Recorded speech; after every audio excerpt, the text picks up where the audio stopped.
Hello everybody, welcome back to Can You Put Me on Guest List. I hope everybody's doing well. I'm Katie Knight, and today on the podcast we are joined by Miles Shackleton and Pete Griffiths from Toolroom to discuss a really insightful report from Toolroom Academy created in partnership with Audience Strategies, which dives deep into the barriers faced by new artists in the industry. So through Toolroom Academy's work with hundreds of students who have come through their courses and mentorship programs, Toolroom has developed a unique perspective on the challenges and realities of building a sustainable career in dance music. And this report, which is called From Mix to Mainstage, the Blueprint for Emerging Electronic Artists, actually goes beyond just identifying barriers. It offers really invaluable insights, strategies, and actionable steps for up-and-coming artists looking to navigate their way through the industry. This episode was so interesting to record. I really feel like I learned a lot from Miles and from Pete, and I'm sure you guys will do too. So let's get straight into it. This is Miles Shackleton and Pete Griffiths on Can You Put Me on Guest List. Guys, thank you so much for joining me today. Thank you for having us. Absolutely. It's a real How are you pleasure. both? Good. Yeah, really, really good at the moment. Things are busy. Always busy, yeah. Yeah, always busy. No, it's positive vibes. End of summer. I feel like in the UK it's just like that, and Yeah, I was going to. summer's gone. I was going to say what summer as well. I feel like we've been robbed this year, if I'm honest. Do you think? Yeah, I don't think we got an amazing. Like in terms of weather, it's a very British thing to go straight into. Isn't I know it is, but it is true Yeah. though. But it has gone quick, yeah. But then I find this quite an exciting time of year.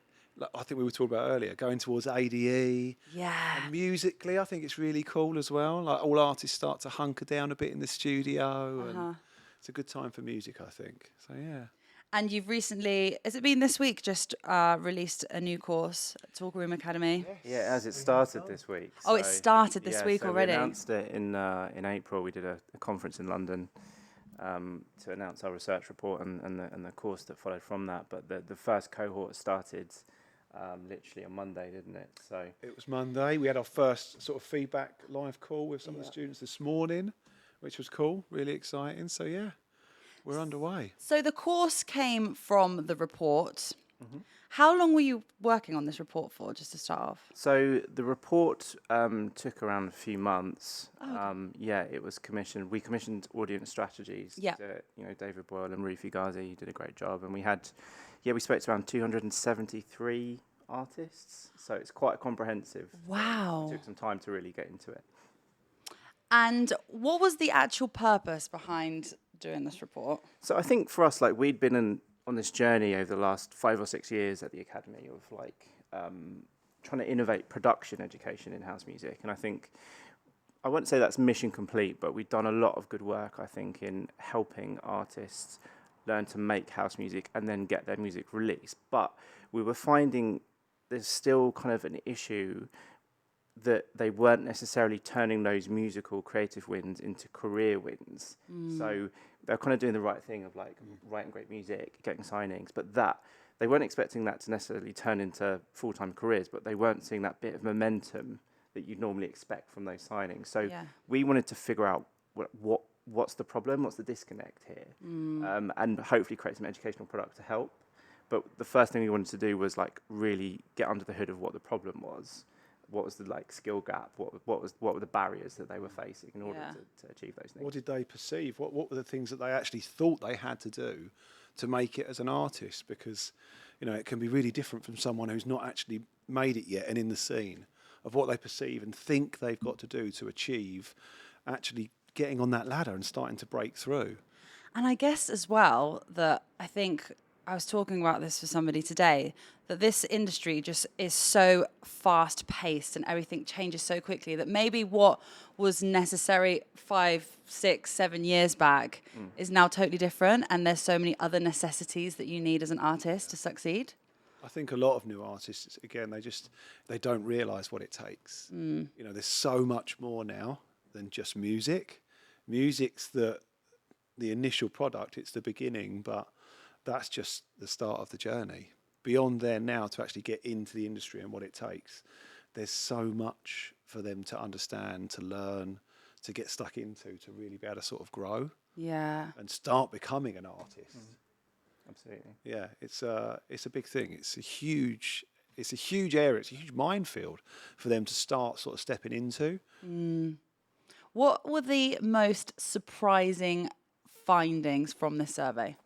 I think for me personally, I think the thing we found most surprising was there's a headline statistic that 76% of people felt they couldn't build a sustainable career. And I think that, like, even though we're in a slight sort of more age of cynicism, and I think people kind of, they know the challenges and it's not easy, not everyone can make it, that still worried me actually, because I think that at the start of your careers, that's when you should feel the most hopeful and you should have the biggest dreams. But the fact that, you know, over 3/4 feel that it's not going to happen for them, that to me is a massive problem. And I think in our industry, actually, the reason I wanted like this to go out was I think our industry really relies economically on this creator segment. So like a lot of the growth in the dance music industry, if you go to most conferences, the new like initiatives, it's always education or technology to help producers. And if you look at the future of the music industry, they're saying it's the bifurcation model where you're going to have people that are passive listeners and then people that are creators. And like they're just as important in the ecosystem of making money in music. So we rely on them, on this segment, but we're not giving them the chance to break through, I think. So it's an interesting problem I think we need to address. So that was one really interesting thing. I think the other two for me was that 88% of people felt they couldn't build an online following. So that's a massive number. That's huge number, 88%. Yeah, so basically all of them. Yeah. There. Yeah. And then the other one was like 2% felt their network was strong. 2%. Only 2% felt that when you say network, you mean like your professional network of people that you know. Yeah. 2%. Yeah. I think they felt really cut off, really separated, just not being able to get in to the industry, even where to start, making connections, talking to people. They felt very, very separate. You know, it's like this celebrity thing, isn't it? Looking at the industry as something quite far away and untangible, which was... It's kind of frightening. It was an eye-opener for us to see how so many of them felt like that. Just taking it back to, did you say 88% were online, for people that found it difficult to build an online presence? Yeah. Do you think, because I mean, and I know this is something that's spoken about a lot, there is a lot of pressure with having a social media presence. And I know a lot of artists that really struggle mentally to get their head around that. Like, what do you guys feel in terms of social media and people that need to try and kind of overcome that fear of having to be out there constantly all the time? Good question. Because when you think about it, like what we all see and consume is everyone being really good at it. Yeah, exactly. So everything that you see is like, I've got to live up to that. That's what I've got to be. And that's not normal. That's not life. Everyone is not a great instant TV presenter, personality, someone that can just talk like that as if there's an audience there. You know, it's something that not everyone can do. And I think everyone just feels that pressure straight away without even realising that there are multiple ways they can be themselves and communicate through social media. So I think there's an instant fear. There's just an instant fear because what you're seeing is polished in a way. You know, it's content and stuff that is great. So it puts people on the back foot straight away. And I think we forget that of all these people, it's probably just a small percentage that actually hold a natural ability of being that sort of outgoing person on social media as a platform. Yeah. And I think that's particularly typical of producers, like from my experience. Yeah. Producers are the lifeblood of this scene. Without any music, we've got nothing, right? But producers tend to be quite type A, like quite detail specific, perfectionists. If you were to write a list of qualities that don't help you build social media, it would be a lot of those things. Yeah. You've got to let go and be a bit vulnerable and make mistakes. So we really find that at the Toolroom Academy, it's a real issue. And the other thing is like people do get issues, like people are worried about the metrics, but they're also worried about not knowing what to post. That's one observation I've made is like people, they know they've got to post, and they know they have to think of content. And what the research report said was building a personal brand was such a kind of dark area that people didn't know what to do. And then executing content and understanding the algorithms, people were completely unaware of that as well. So I think there's this sort of pressure of like, I know I've got to post and I don't know what to post, as well as I don't have X amount of followers. It seems like a huge thing to become, but it's like, well, where's the training for that? Yeah. To become good at that, because it seems huge, a huge task to undertake, to understand it from when you're at that level.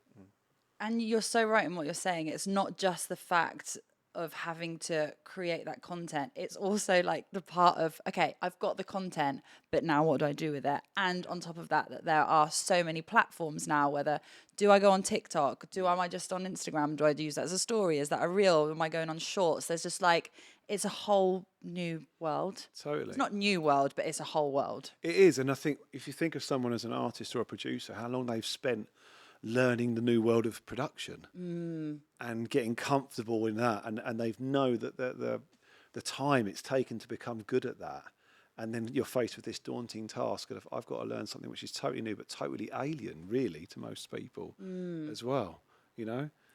What are the other critical barriers have you found that artists are facing when trying to make it to that next level in their career? There's a few, aren't there? Yeah, it's a really good question. I mean, from my side, I'm obviously heavily involved with the music, and there's a lot of things that even just that final part of becoming an artist and having an identity within their music that's going to stand out and resonate, for them to actually have something that is going to help them get noticed is a huge thing, because so many producers have spent all this time, you know, this dedication, getting amazing at what they do.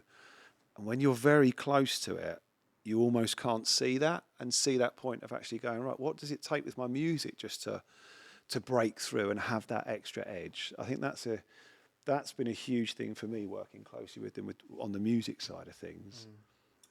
Yeah, agreed. I think to add to that, I think there's like financial barriers. Like I feel like, you know, you forget the amount of financial investment needed sometimes to kind of keep that level of pressure and always be in the studio and thinking of content ideas and investing in education, investing in, you know, equipment. So that's something people struggle with, to balance that with like full-time jobs. Am I right in saying that was like 76% say that their music career isn't financially sustainable, with many relying on non-music jobs? Yeah, exactly that. 76%. Yeah. That's a lot. It is a lot. And, you know, it's something we've got to be mindful of as a commercial enterprise as well. Like we try and keep our prices as competitive as possible. We have scholarship spots, but you know, you can't do that for everyone. And so I think financial pressures. I think geographical still, you know, it's great. We're a global world, and we're personally selling education in all continents really. But you do get people that are stuck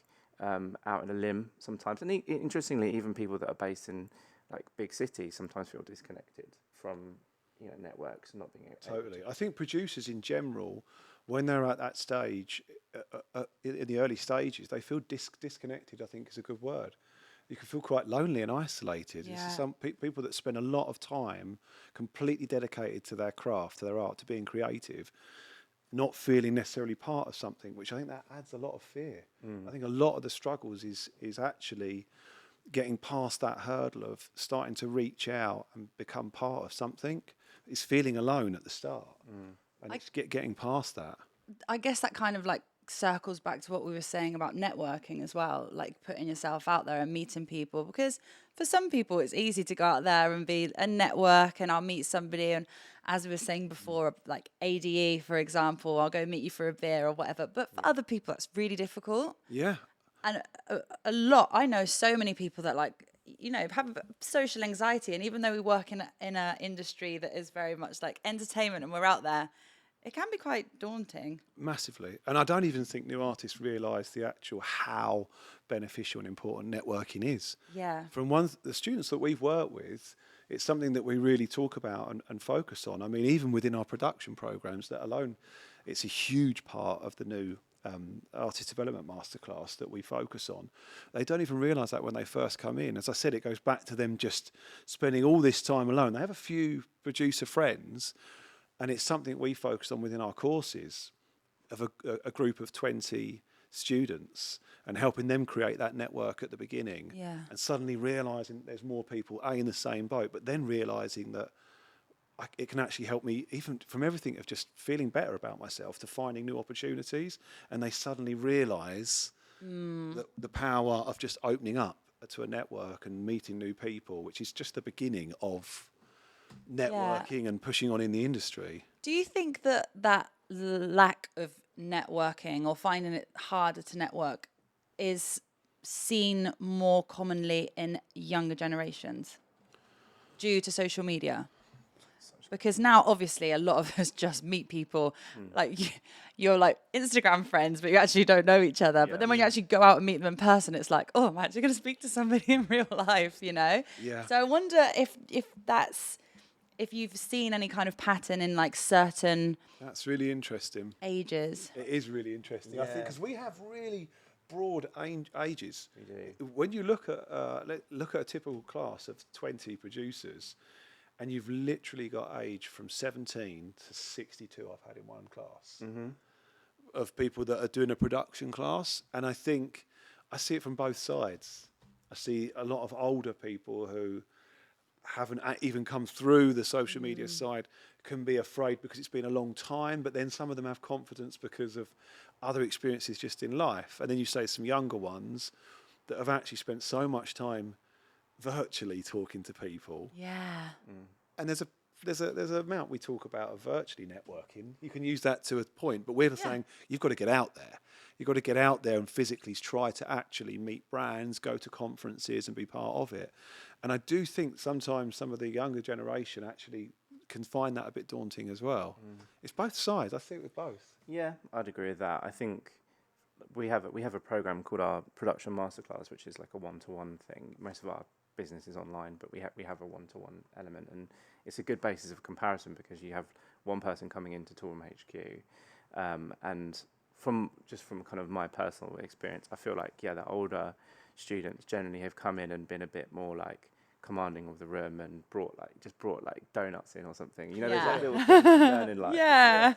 So to make people remember you and make an impact, whereas the younger people, from my experience, have been maybe a little bit more overwhelmed and daunted by it. And so that's one thing I've noticed. Which I think is probably some of it's just inexperience, isn't it? And but as you say, the digital world, kind of, I don't know, it takes that sort of fear away because you can just send a message, send a DM, and maybe you lose then the kind of the skills of coming in and commanding the room a little bit. Come in, bring a box of donuts, 100%. And that will get you signed. That will get, Take one thing. And you'll release, you're going to be top 10. Donuts are always welcome. Krispy Kremes, other brands are available. They're always welcome at Toolroom HQ, that's for sure. It's true though. It is so important, isn't it? Having like going out and actually pushing yourself to go out and network. I think 100%. Most of the artists that I've ever interviewed, speaking of a question, like asking the question, if you could give one piece of advice to upcoming artists, what would it be? And the majority will say, get yourself out there and network. Totally. I mean, to give you one example for me, I mean, and I'm not saying there's only one way, but as a record label, Toolroom receives anything from, on a quiet week, 200 demos a week. On a busy week, you could go into 400 or 500 a week. What? A week, right? Demos coming through, and that's in various forms through platforms we use like Label Radar, through some producers and artists doing what we advise, like really knuckling down and researching and working out emails and emailing the office and stuff. It's quite hard to go through. Now, I've got one memory that always stands out. There's a couple, but one, we did an event, Studio 338 in London, and I just had the feeling sometimes you can tune in to that someone's just staring at you. And I was in the booth. I was in the DJ booth, and I've probably helped myself to Mark's Rider. And I just clocked someone right at the back of the room, just sort of standing still. Normally there's a room, everyone's going off. And it was like these eyes coming through, and I was a bit like, okay. It's like a horror film, this. You're like looking behind, like, this is me? Yeah. I'm going to get more of this happen to me now, aren't I? And it was where, because annoyingly, the one annoying thing about that club, you've got to trot right across the dance floor through everyone right to the back to use the loo. There's no backstage loo. And I remember going across and then coming back, and someone just stepped in front of me, a bit nervous and was like, "Hey Pete, I'm really sorry to interrupt you. I just really wanted to just get your attention." I was like, this dude's been watching. He's been biding his time. He's come to this club night, and it turned out he was on his own, and he was just hanging around, and he'd worked out who people were, and he just wanted to hand deliver me a USB. And I was like, "Dude," and he ended up buying me a beer, and we chatted at the bar for 20 minutes. And, I woke up the next day and I'm like, "Hey, what's this in my pocket?" Pulled out a USB and I was like, "Oh, this is this dude." And I now see him at other events and stuff. And we're chatting because he made that extra effort and went well out of his comfort zone. And I think for me, that's the sort of thing for networking where it's not just you have to go to an event, you've got to push outside. Yeah. Push outside your comfort zone. Exactly. And go for it, take opportunities. That's great. I just get LinkedIn DMs. I don't get any beers bought for me. You got nobody staring at you in the clubs. I wish. Just get a DM saying, "Can I go on the promo list, please?" But we do teach a lot about. I think you can effectively network digitally as well. Yeah. You can. You've got to do it the right way because it's so much easier to do it. There's no barrier. There's no cringe factor. Yeah. So therefore, you can just send a really dry LinkedIn DM or whatever, and that won't get you anywhere. Yeah. So like in the course, we also teach a lot about like give, take. So if you're gonna network with someone, especially online, an appropriate thing might be like a message saying, "Oh, I saw that podcast. It's really interesting. This is why." Cool, great. And the next one might be, "Oh, I shared your event poster on my socials. Can't wait to come." Great. And then the third one might be, can I get something from you?"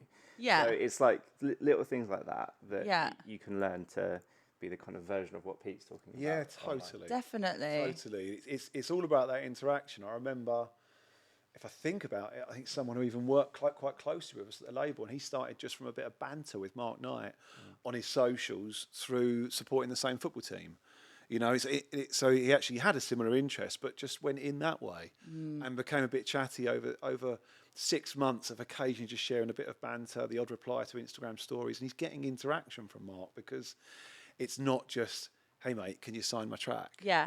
And I guess also if you receive like the hundreds of demos that you guys receive every week, if you saw a name that you've met at ADE Exactly. or over LinkedIn, then it would probably stand out a bit more, wouldn't it? Exactly. That's what you've got to remember. There's hundreds and hundreds. You've got to try and stand out a bit and be persistent, but not too stalkery, not too far. You've got to find this balance. But at the end of the day, it's human interaction. And the thing It's is, like anything in life. Yeah. we're all human. Like, I think there's this tendency for people trying to break through to put industry figures on a pedestal.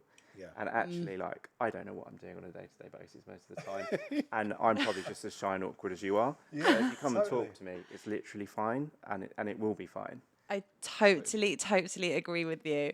And I remember once talking to somebody about doing interviews. So, sometimes you'll have artists that have probably not done a lot of press in the past and get quite nervous about doing interviews. And I remember somebody asking me that once and like, "What do you have any tips on artists that are, like get a bit nervous before doing an interview?" And I'm like, "Yeah, remember that I'm probably really nervous about doing the interview as well, and that I'm probably on the same level as you. Yeah. I get anxious about doing an interview every time I do it. So just remember that the person that's probably speaking to you probably feels the exact same way." Right? It's mad, isn't it? How we work as humans and we just put these people on this huge sort of thing. Because Yeah. I was the same when I first started working at Toolroom. I know. And went to like my first sort of winter music conference in Miami or something, and suddenly I'm looking at these artists thinking, Staring at them from the back of the room. they're kind of my heroes, from the back of the room. Like it, biding my time. I remember the same thing and looking at them and just like, wow, how do I start talking to you? Da, da, da. And then the more working in the industry and just like, oh yeah, they're just like my mates. It's Yeah, just like, exactly. you just start chatting. They're just normal people. So it's just try and be relaxed about it. Yeah. You know? And from your courses, have you found that people that are on the same course at the same time, do they end up like collabing with each other, working with each other and creating their own little network? Yeah, and we love that. Like, to me, like, amazing. that's personally the most satisfying moments in my career have been when I've even been out and seen at our parties, like, a load of people in the same class all like hanging out together, having dreams, having aspirations. And we've had people collab and get signed. We've had people set up labels together. We've had people set up parties together. We've had people become that's friends, so get together. Like there's so much. Honestly, it sounds cheesy, but it is. It's so rewarding, and you have a sense of pride, and just you're really happy for them. Yeah, we had 5 students from one class get together. You had 3 from completely opposite ends of the country, 1 from Germany, and all flew over, end up getting an Airbnb together. Oh, nice. And it was the night that came to the Toolroom event, and they ended up writing a track together in the Airbnb, and we signed it. Yeah. And we didn't sign it just because of that. It was right for the label. And now they're great mates, and they'll support each other. It's great. It's really and then cool. we hired one who now works for the Toolroom Academy. So. Oh yeah. I know you. Really? Yes. Yeah. Wow, Yeah, that's so cool. I love now that. Our project manager actually works for us. You know. Yeah. Yeah. Amazing. What a full circle. That is a proper. I love a full circle moment. Yeah. That's really It's special. super cool, and I think it's something that's really nice, even at the earlier level of just when a class finishes, like one of our typical production classes online, 12 weeks, when it finishes and you've got say 20 students in a class, and you can see them all interacting on our live webinars and becoming friends and chatting, and we're really encouraging that, because we'll create like online groups for them, Facebook, Instagram, Discord. They'll all chat to each other, and then they keep it going after the course and keep supporting each other, and it's a lovely thing. That's really lovely. Thing to see. Really nice. We touched upon earlier about one of the barriers also being financial struggles. How would you, or what would you suggest for artists to be able to balance the business side of their career with their creative vision? Because obviously, as we were saying before, a lot of artists still, did we say 76%, still have to have another job to be able to finance a lot of what they do. So, but I can imagine that for also in the same token, that can be quite hard when you're like in a creative flow, you want to be in the studio every day and you can't. So how do you find that balance between them two things? I think for me, it's about having a good plan. Like, nothing beats that. Like, I think what we encourage our students to do is have very specific goals.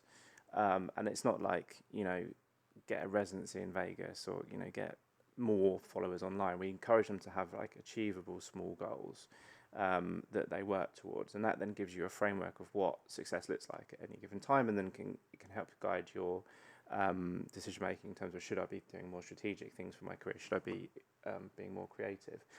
In general, we do say to our students, though, like, definitely embrace the creative phase before worrying too much about the business stuff, because like when you start in your journey, I think you should totally be all in on that.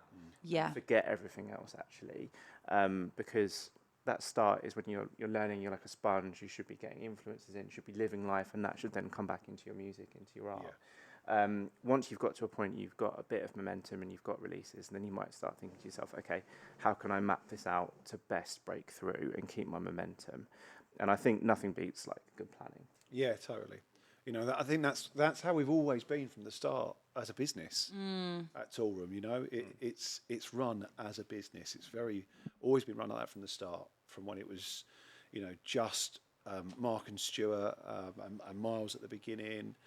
And I came in a couple of years in and really saw that, really noticed that as a small unit, as a family, with their parents even involved, have always treated it like that from the start, and which is, it's part of its success. And I think that any artist at any level needs to think of it a bit like that, thinking an actual plan, but what's going to work for you? Everyone's got different budgets, everyone's got different jobs and lifestyles, so you can't magic up more money from anywhere. So to say, okay, I'd love to get this record out to loads of DJs. Let's go and have a look. I'm like, all right, a promo company wants this much. I haven't got that. Do you give up on that? Or do you think, right, no, how's a different way? What can work for me? And I think, as Miles says, a lot of it is planning. Even if it hasn't got to be the most perfect, detailed business plan, but saying, what am I trying to achieve? What do I have in terms of time investment as well as money, if I have any? How can I use that? And how do I use that wisely? Because I've had even conversations with students and trying to dig deep, and they're saying, oh, can't do this and I can't finish a track. And I'm like, map out your week to me. Just tell me what your week's like. Yeah. okay, if you move this and change this and do that and start to get a routine, this, I think, even going back to this sort of like simple way of thinking, because you can't just magic up more money, and you can't just keep trying to get more part-time jobs and sucking away all that time of you trying to be someone creative. It seems like a cop-out, but there's always a way that you can find something. I think Mark used to say that to me as well. Mark would often say, if you really want it, You will find a way. you will find a way. And whether that's, okay, I get up at 6:30 for work. You start getting up at 5, and you do an hour of content, and you don't sit up at that night, watching some Netflix series. Maybe you have to sacrifice certain things. Mark's kind of he'll be very black and white when he tells people. He's not afraid to pull punches when he's like, what it takes to want it. And there's an element of that. You've got to really want it, and you've got to have drive as well. You've really got to. It's not an easy ride. It's not. Sometimes I think from the outside, people that don't work in the industry really think like, oh, you lot just have so much fun, which we do. There is obviously a fun part to it, but it is. It's a lifestyle. It is a lifestyle. Isn't it? It's not a 9-to-5 job. It's not a 9-to-5 any of us job. Work in the music industry. Absolutely. It is. Yeah. You mentioned before about having like short-term goals. Mm-hmm.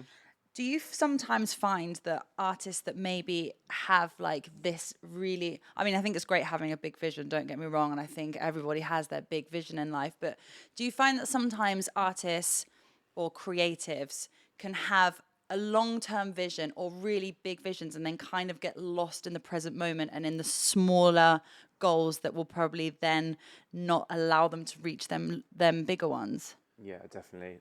Especially in music and labels, like we find artists and Pete's really articulate on this within the course, but artists often get totally caught up in a certain label that they're obsessed about, like say Toolroom or Defected or something like that, and they put all their emotional energy into that, send demos to those labels and maybe don't hear back or don't achieve what they want, and then it's like a disaster and they give up, and actually like you can kind of really frame it and challenge yourself. Is that actually a reasonable objective at this point in your career, or should you be looking for some ladder labels, for example, to get you there? In fact, you do a really good presentation on like a ladder label system. You explain to people about how to make the smaller steps to get towards that big goal. So it can actually be quite counterproductive sometimes to dream too big if you don't have the steps to get to that. Totally. We say this all the time, there's two sides to it. Dream big and aim high. It's great to have those dreams, but just have a realistic point of view of getting there. And the thing is as well, it's hard to know, I think, as an artist and just go, that's where I want to be, but is that where you actually belong? Sometimes when you actually start traveling towards it, when you get there, you even realize it's not the right space, and that's okay.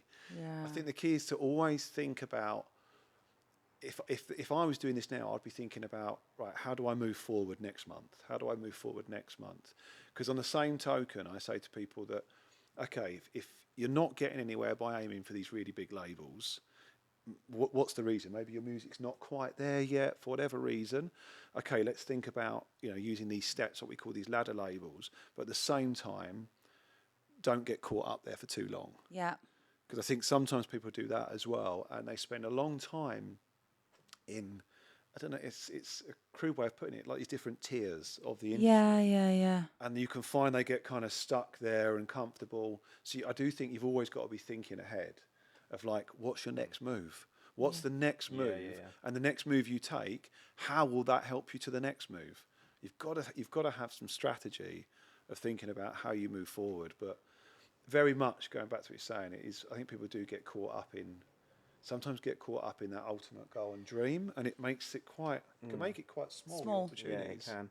I totally know what you mean about like moving on though, because like one thing I've noticed from being around successful artists is like particularly Mark, and then we've got a new guy, Crucy, who's coming through. They have almost zero nostalgia for things they've achieved.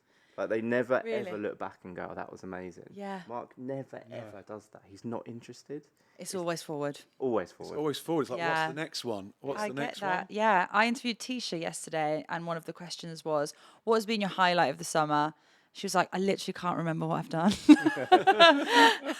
I mean, she has had a really busy schedule, but she's like, I'm just focusing now on album launch, the next tour, this, that. And so, yeah, I get that. It's drive.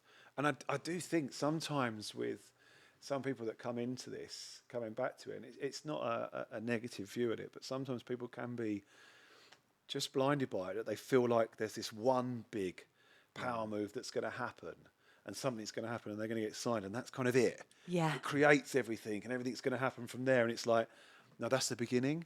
Yeah. That's the beginning of you on the treadmill that never stops. Yeah. You've got to keep going and keep driving. So you do have to have a plan and drive. I think it's something we say, you know. Don't want to keep bigging him up all the time, but Mark really does. He does show that. Yeah. You know? We learn a lot from being around him, that he has this just constant drive and never stops. He never stops. Annoying, isn't it? You know, he'll go and do 3 shows in the States over a weekend, a long floor, you know, flight home, and then he's back in the office Monday morning. No, it is. And that's it, is it? Yeah, 9 a.m. kettle on. tea for Really? Yeah, 100%. Wow. It is rare that That's someone amazing, just keeps though. going after like 3 days and no sleep. Oh, I respect it, but but that's what it takes. I think there's And that's where Toolroom is, where it is. yeah, right. You know? Yeah, and it's having, you know, there's the whole team has that passion and drive, and that's what we try. You know, you have to try to teach that and show people of what it really takes, but it's still achievable. It does take a lot of work, and that's where what we try to put into place of actually going, right, let's look at it in stages. Let's look at what's achievable for where you're at, but it's always about how can you move on? How can you get to that next point? Another thing that I wanted to touch upon is obviously we also work in an industry where I think there are a lot of sometimes broken promises, or thing is yes, you're going to do this, and then it's like, actually, no, sorry. Or just generally having a, no, sorry, your track is not right for my label, or no, sorry, we're not going to book you. How have you found that artists deal with that? I don't want to say rejection, because it's not rejection, but at the end of the day, it is kind of a... Yeah. Because I feel, is that kind of a barrier as well for artists, like trying to get over that sense of, oh, they've told me no? Yeah, I think so. And like we said earlier, you know, we're all human beings and everyone's different and has different kind of abilities of dealing with that. But I think something I try and talk to students and new artists about that is rejection and disappointment. Yeah, I disappointment. suppose it's dealing with disappointment is the word, because as creative people, you get really excited when you have those highs and when it's feeling good, and then someone can literally just go and just put this break, and it's like, whoa, it's a big thing to take, but it's something that we all face in life, let alone on an artistic journey. And it can be difficult, especially in those early stages. And, you know, our natural style with the Academy is very kind of, we're all about positive energy, just constantly just trying to be positive and try to empower people and show that anyone can achieve it with hard work. But you have to be careful, because some people can take that and just be like, that's it, I can achieve anything. And then if they get some disappointment, it's like a real shock.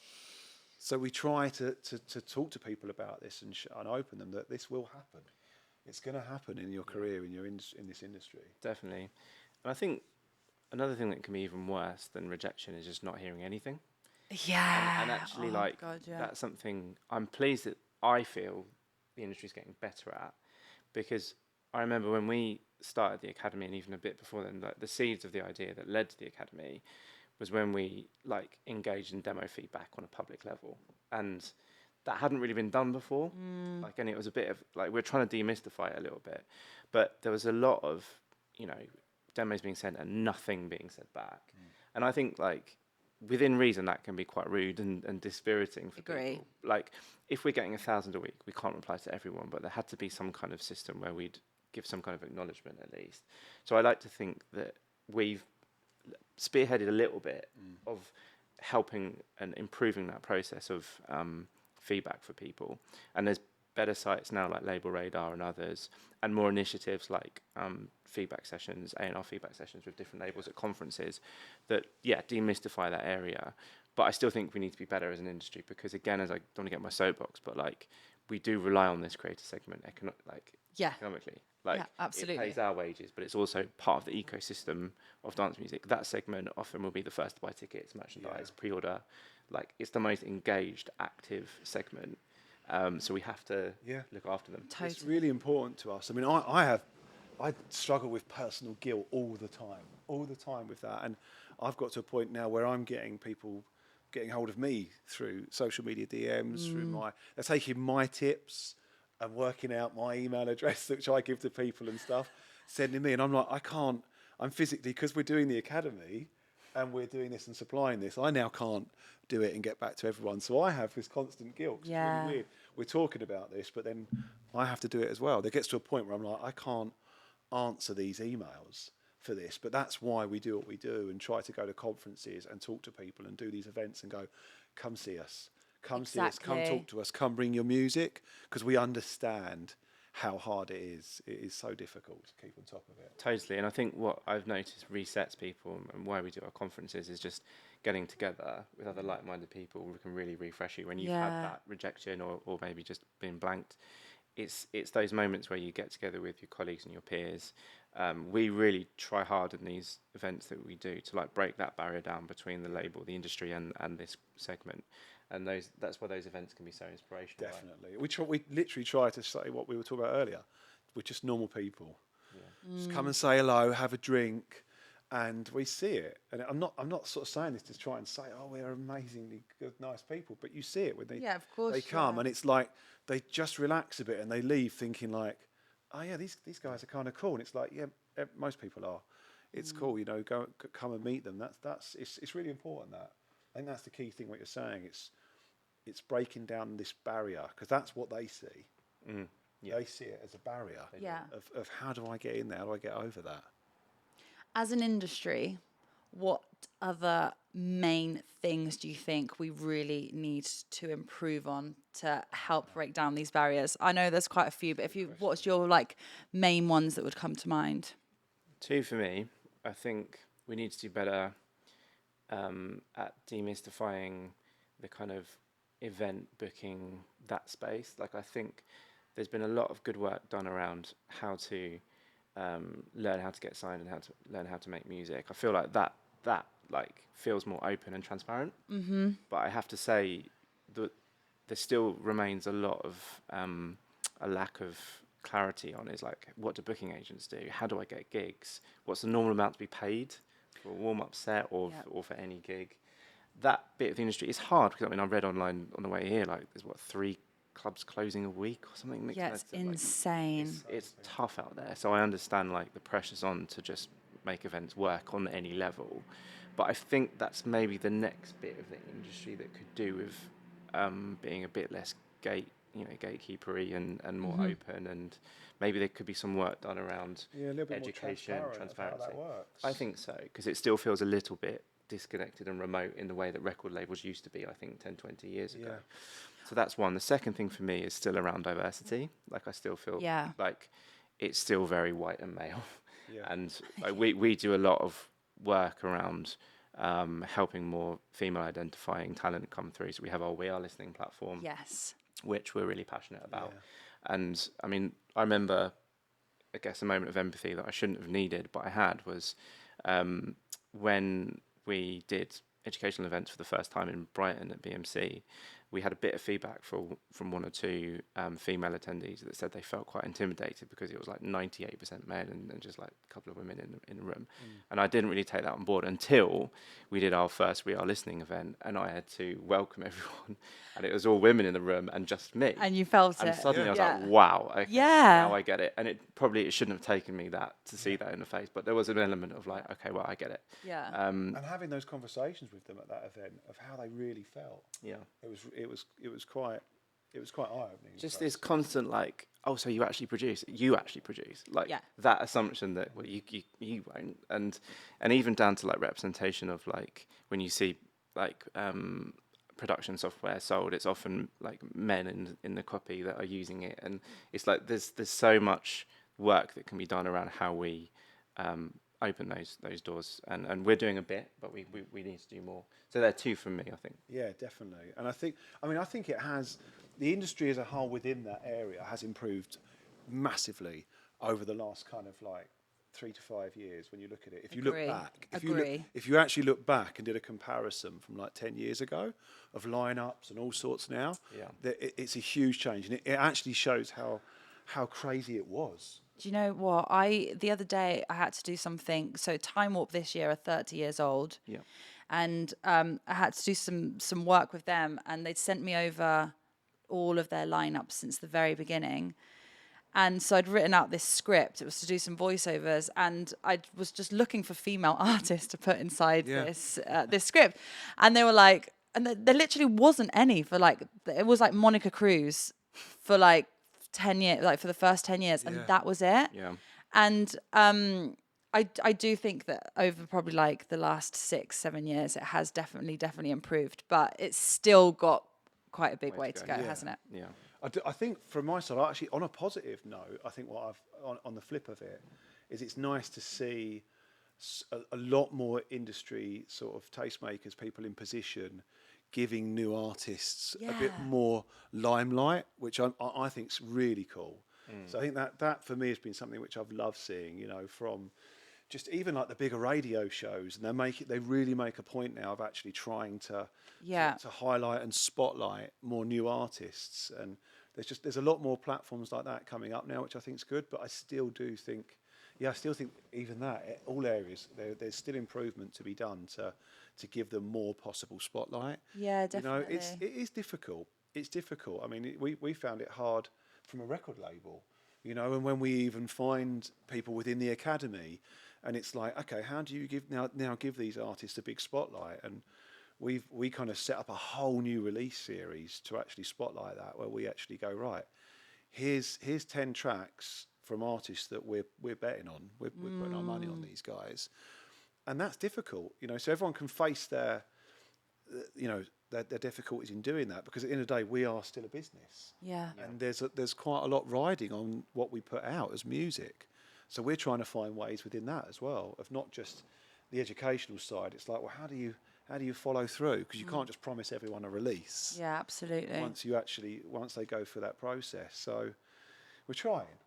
You guys are doing a great job. Do you think from the report, a lot of music educators and other institutions have taken a lot of learnings from this? I'd like to think so. I think because it is the most comprehensive report, I think, in this space, with 273 artists interviewed, it feels like a substantial piece of work. I think I'd encourage educators in the scene to read it, to really challenge their curriculums, because I think one thing I've noticed in educational organisations is, and one thing we're really hot on, is like you've got to update your curriculum all the time, because things are changing so quickly. Yeah. And I'd like to see it. I mean, we really care about our students getting good value. We're here to serve our students, so we always pressure test what we're teaching them. And I think what the report showed is a lot of lack of clarity in a lot of technical areas within marketing and artist development. And I'd love to see those be taught more clearly and with more granularity in different educational courses. And also, I think there should be a deeper trend towards specialism in education. I think one thing that you're seeing is, especially during COVID, there was everyone was an educator all of a sudden, I think, just to get through.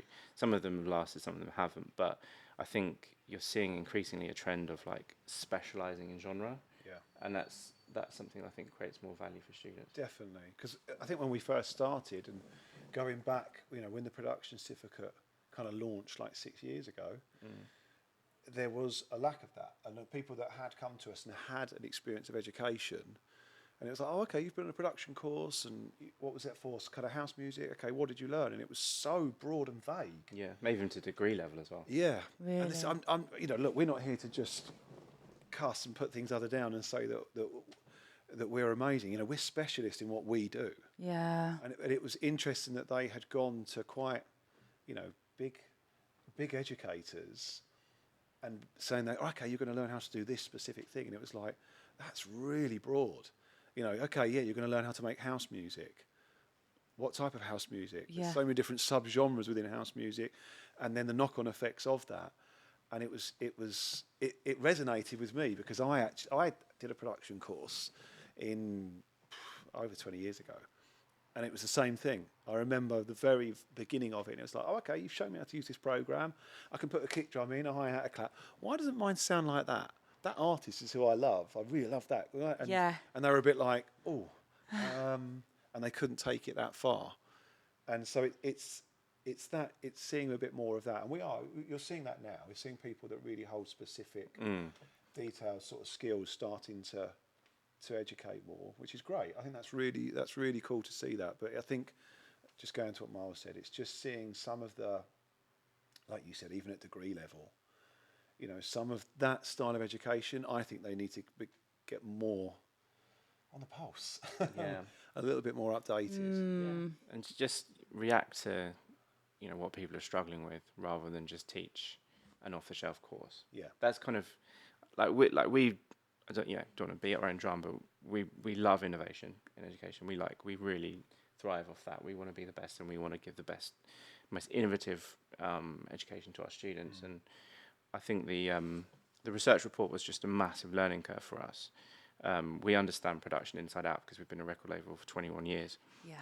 Breaking through as an artist is a different thing. So we wanted to really learn the problems people were facing before embarking on this course and teaching a load of stuff we didn't really know about. Yeah. So we've learned a lot from it. The report's open for anyone to download and read on our website, and it's been picked up by quite a few media outlets and stuff, which is awesome to see. But I would encourage any education institution that teaches artist development to give it a read. Yeah, 100%.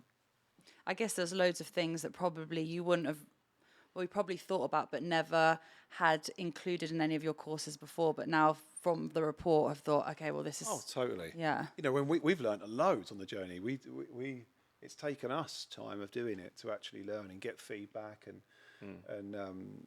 constantly adjust and tweak and build on what we've done from the start. And I think the report's definitely the biggest. Yeah. That's the biggest sort of eye-opener leap we've seen. So just, I think, really understanding how people feel, how they actually feel as new artists, and trying to go, okay, let's tap into that, as well as obviously skills, but how they're feeling. Yeah. Try and help people actually have a bit more of a positive feel that they can actually achieve this as a career. Yeah. Well, the report is super, super interesting. So anybody that's listening, I really encourage you to take a look, download, because it's very insightful, and I've learned a lot from it and from chatting with you guys today. So thank you so much for coming. Thank you for having us. Yeah. I have two really random questions at the end of the podcast.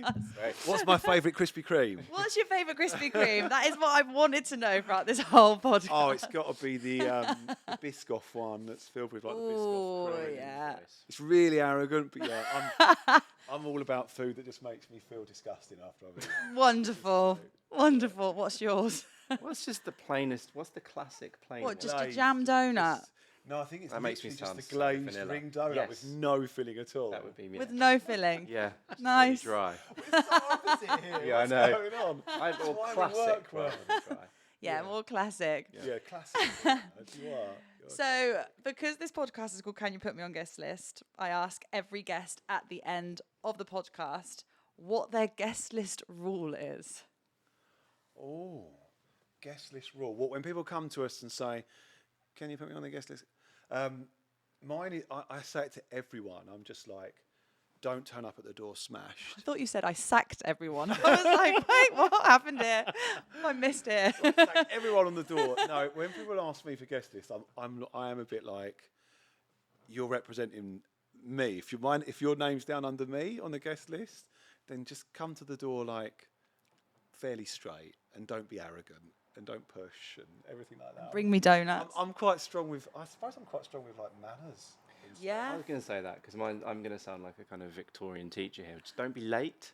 Like, don't be too late, because then it bothers me because I have to try and come out of the club. And Oh get yes. Yeah, yeah. That is the most annoying thing. Yeah, don't I call me from outside the club with loads of 3 a.m. problems at 3 a.m. Yeah. I'm done. You're by then. not my friend at that Yeah, point. School's out. I'm having fun. Exactly. It's 3 a.m. Leave me alone. Exactly. It's got to be the same area, or don't turn up with like 2 extra. Yeah. That's really annoying, and it's like a That's- WhatsApp. It's like, oh man, I'm here, but so and so and so and so came, and you're just like, really? Yeah, It's 4:30 in the morning. yeah. And finally, I play this game, and it's called Pass the Question, where every guest passes on a question to the next guest without knowing who it is. And actually, yours is so fitting because, as I said before, my interview yesterday was with Tisha, and her question for you guys is, what are you doing to contribute to the culture? Oh wow! I know. Rewatch the Well, podcast. just, listen to everything we've just spoken about. Yeah, I would say it I is. think you're doing a pretty good job. To summarize, it's trying to help the next gen. You know, Yeah, absolutely. that's what it's about. Absolutely. We've got to think of a question for the So next now you have to guest. think of a question, and it doesn't even have to be music related. It could be anything. I just instantly go to food, don't Do I? you always go to food? I'm sorry, yeah. Everything with me is just music or food, music or food. Or maybe like get them to admit literally like what's the most embarrassing fail they've ever had. You know, Just in life in general. yeah, it could be in life in general. If it's an artist, like, you know, something that they haven't told the world. Something that you haven't told the world. Something that you haven't told the world That you failed at. That you failed at massively. Like, whether it's at Right. a gig, a live performance. Love that. Trying to You failed trying to at. network with something, you know, because we've all had it. I'm sitting here now with 3 or 4 thinking of when I first started working at Toolroom. Yeah. I probably wouldn't want to tell the world of things like calling like a really famous DJ the completely wrong name or something like that. That's pretty good. Yeah, I've done that. Oh, I've had I've pronounced DJ names wrong in the past before, and that's never gone down It's well. quite hard though, isn't it? With I know, pronunciation. but now with some of sometimes them. there's artists that have like their names don't even have any like, they're just like random letters, and I'm like, New how am I made up supposed to words. know what Put that some is? vowels in there. Yeah, put some vowels in your Can't name. just make Blah, blah, up blah. new words. It's I not know. hard. It's, Sometimes like I'm just gonna try and avoid saying their name and just see if I can get through an interview without saying anyone's name. do we get to have 2 questions if there's 2 of us? Because you'll probably come up with a more interesting. And that's question. the pressure's on there. Mine will just go to like, what's the, if you could go back in time to one club night, what would it be? That's a great question. That is a good question. See, One you just club put me night. to shame straight away. Yours was quite negative, Mine's but I just like negative it. Mine's negative and silly, and you go to something I'm that's like- gonna. I feel Class like I've swap. like worked out both of your personalities in this like last Literally. hour through everything why you we- said. it's- It's been great. Good It's why team. we work well as a team, isn't it? You really do. This has been wonderful. Thank you so much. Thank you for Such a having pleasure. us. Thank you. And thank you for all of the work that you guys do. And congratulations You on too. the new course and everything that you guys are absolutely smashing it as always. Thank you. You Amazing. too with the Appreciate it. podcast. It's amazing. you. So thanks for having us. Thank you so much. And I'll see you next time. Cheers. Bye.